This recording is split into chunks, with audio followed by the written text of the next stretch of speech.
This is Josephine Thinwa. I'll be discussing Basic Science of Central Nervous System Infections by Josephine Thinwa and Jeffrey Tessier. The objectives of this chapter are to discuss the mechanisms of pathogen entry into the brain. Specifically, we'll discuss the role of the blood-brain barrier, innate immunity in the brain, also viruses as well as bacteria in the CNS, brain abscesses, and specifically the formation of pus in the parenchyma, and lastly, CSF shunt infections and the role of biofilms. Pathogen entry to the CNS.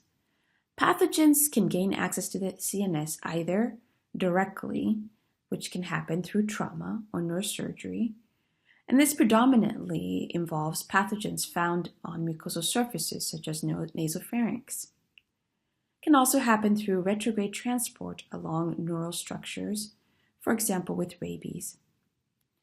Also can occur as passage across the blood-brain barrier or blood-cerebrospinal fluid barrier, such as with bacterial meningitis caused by E. coli. The blood-brain barrier acts as a functional barrier to CNS infections. The blood-brain barrier consists of the blood-parenchymal barrier and the blood CSF, also called blood epidermal barrier. The barrier is made of specialized layer of microvascular endothelial cells, pericytes, and astrocyte foot processes, or epidermal cells in the case of the blood epidermal barrier. These barriers block pathogens from accessing the CNS, specifically by the use of their tight intercellular junctions, also the low rate of transcytosis. These features are important for restricting the movement of pathogens from the intravascular space across the blood-brain barrier into the brain parenchyma or CSF. However, many pathogens have developed strategies to cross the blood-brain barrier despite these elaborate defenses. The mechanisms by which pathogens use to overcome the blood-brain barrier involve, first, transcellular passage, as in the case with E. coli, paracellular passage, for example with protozoa, and lastly, carriage within a transmigrating leukocyte, also known as Trojan horse mechanism. In the case of E. coli, as illustrated in figure 35-1, entry into human brain microvascular endothelial cells involves both bacterial as well as host factors.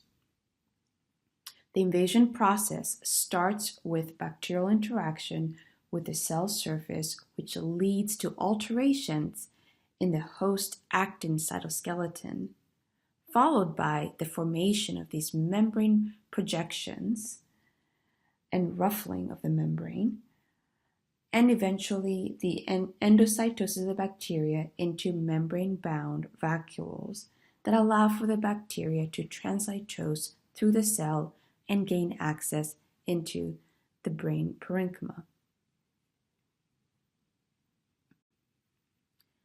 This process in which E. coli is able to gain access to the brain parenchyma by invading through host cells can be best illustrated by this diagram. As you can see, E. coli has molecules on its surface, such as fimbria, that interact with molecules on the surface of host cells.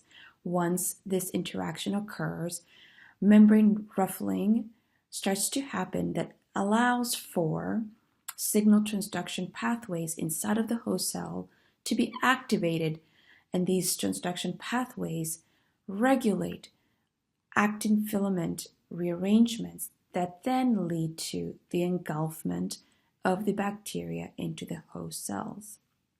Once the E. coli is inside of the host in a vacuole, it is then shielded from lysosomal degradation, allowing it to transcytose through the cell and gain access to the brain parenchyma. However, there are key players in the CNS that play an important role in innate immunity to combat invading pathogens. Perhaps the most important of these are microglial cells that are derived from bone marrow. They have features of monocytes and macrophages, and they express numerous pathogen-sensing receptors such as TLRs or toll-like receptors, which sense molecules from both bacteria and viruses, and also have cytosolic receptors such as RIG-I, MDA5, and cGAS, which are important sensors of DNA and RNA from viruses. These microglia, once they're activated by sensing pathogens, produce pro-inflammatory cytokines and chemokines to activate the immune response against pathogens in the brain. Another important cell type in the CNS are resident glial cells, also called astrocytes. Their function is to act as nurse cells for neurons. They compose a large portion of the brain parenchyma, and functionally, they maintain the blood-brain barrier. They respond to CNS injury, but they also are targets of bacterial invasion into brain cells. Matrix metalloproteinases are an important family of secreted proteases that have a common zinc binding site. They're secreted by numerous cell types to maintain neuronal networks and the integrity of the blood-brain barrier. Their function is to aid in the transmigration of immune cells through the blood-brain barrier, and this has been best illustrated in infections such as pneumococcal meningitis.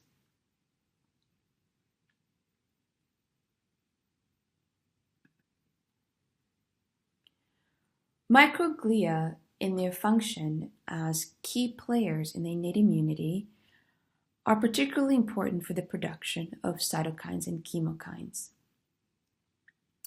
They produce numerous cytokines, as can be seen here on this table, as well as chemokines, which serve as chemoattractants to allow for the recruitment of other innate immune cells, such as neutrophils, and also adaptive immune cells, such as T cells, to the site of infection. An important concept is, as inflammation mounts during a CNS infection, it comes at a cost. You can have increased brain edema and even neurotoxicity during infection. As illustrated on this diagram, nasopharyngeal colonization at times leads to local invasion and bacteremia. And in the case of bacteremia, you can then have endothelial injury or meningeal invasion and bacterial replication, but all leading to perhaps a cerebral vasculitis and access to the brain. When this happens, you have release of inflammatory mediators that then can lead to cytotoxic edema, and importantly also can lead to increased blood-brain barrier permeability. Functionally, increased blood barrier permeability should be a good thing because then it allows for increased transmigration of immune cells to the site of infection. However, this transmigration of immune cells also comes with lots of vasogenic edema. And in the case of the CSF, then as you have leukocyte recruitment, you can have subarachnoid inflammation and increased CSF outflow and resistance, leading to hydrocephalus, interstitial edema, and increased intracranial pressure. And that then can lead to decreased cerebral blood flow and even cause infarction. This is an important concept because in the brain, limiting the inflammation at times is important when dealing with certain types of bacterial meningitis, as in the case of pneumococcal meningitis, where we also have to administer steroids as we also give antibiotics for this reason particularly. Now let's discuss viruses in the central nervous system. There's several viruses that I'd like to discuss in this chapter. First, HIV, which is known to cause a systemic infection. However, it can also be associated with dementia, which is caused by the chronic breakdown of the blood-brain barrier from immune dysregulation. Another important virus to note is West Nile virus that causes a more acute, severe, and even fatal encephalitis in susceptible hosts. Inflammation seems to be key to the pathogenesis of West Nile virus and is illustrated by the infection of TLR3 or toll-like receptor 3 deficient mice with West Nile virus, which are noted to be significantly more resistant to West Nile-related mortality, and that is because they have reduced inflammation. Herpes simplex virus is the most common cause of sporadic viral meningoencephalitis in the United States. Brain edema is a common feature of this viral CNS infection. Zika virus, while causing mostly asymptomatic infections in adults, does cause infection during pregnancy that's associated with congenital abnormalities, including microcephaly. It seems to preferentially infect and activate microglial cells, leading to robust inflammation. Now let's move on to bacteria in the central nervous system. Bacterial infections usually reduce the integrity of the blood-brain barrier. However, a reduction in the blood-brain barrier is not a prerequisite for initiation of CNS infection, but is a common consequence of infection and probably facilitates further invasion of the CNS by the offending organism. An important bacterial molecule that's involved in reducing the integrity of the blood-brain barrier is LPS, also called endotoxin, which is found in all gram-negative bacteria, such as E. coli, and activates immune cells and microglia by interacting with toll-like receptor 4. LPS increases blood-brain barrier permeability, triggers the release of numerous cytokines and chemokines from endothelial cells, and triggers the expression of adhesion molecules that allow the transmigration of leukocytes through the endothelium to the site of infection. Lipoteichoic acid, or LTA, from gram-positive bacteria, as well as LPS, also trigger the production of nitric oxide, which further impacts the blood-brain barrier permeability.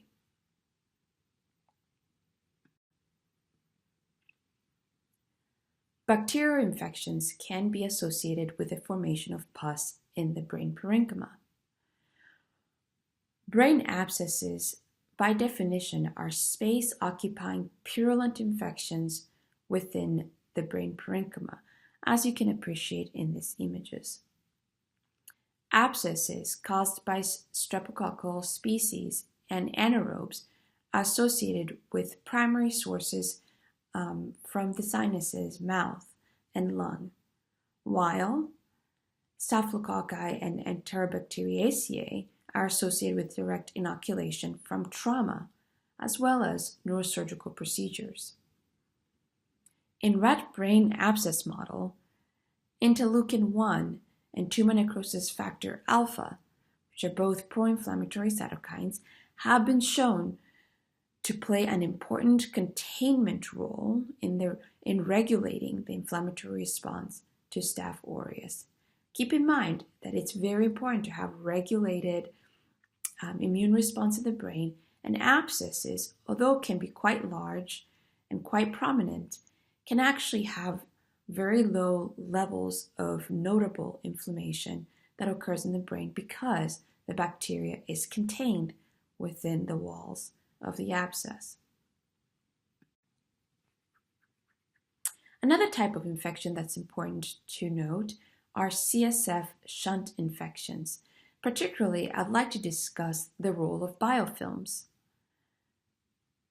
Bacteria can infect shunts through perioperative contamination, wound dehiscence over the shunt, or hematogenous seeding coming from the bloodstream, especially in the case of bacteremia, or distal port contamination.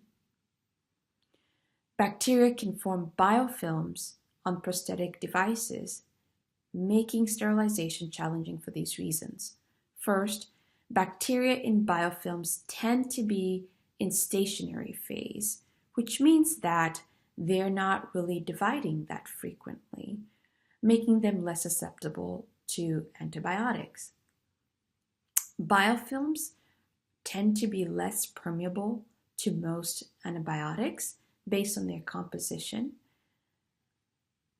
And prosthetics also lack vascular supply, which also means that it's difficult for the antibiotic, which is within the vascular compartment, to be able to access the prosthetic device. Coagulus-negative staph species are a particularly important cause of shunt infections due to their high likelihood of forming biofilms. Now let's discuss biofilm structure. Biofilms are complex surface structures consisting of sessile bacteria, in other words, bacteria that is immobilized, within an extracellular matrix that is composed of proteins, extracellular DNA, polysaccharide, and permeated by water channels. The bacteria within the biofilm are able to, in essence, communicate with each other to regulate the gene expression and phenotypes of the bacteria in the whole community.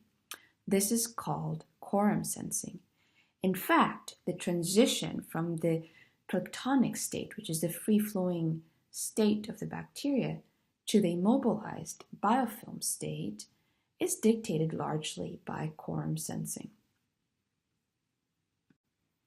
In conclusion, CNS pathogens have evolved specific mechanisms that facilitate their entry into and survival in the CNS.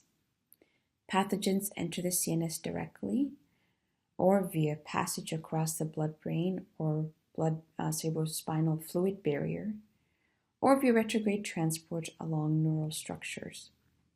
Most infections are characterized by loss of blood-brain barrier integrity caused by infection or by inflammation. Astrocytes and microglia are key innate immune players and recruit additional cellular and humoral defenses. Biofilms are an important component of the infection of the CSF shunts.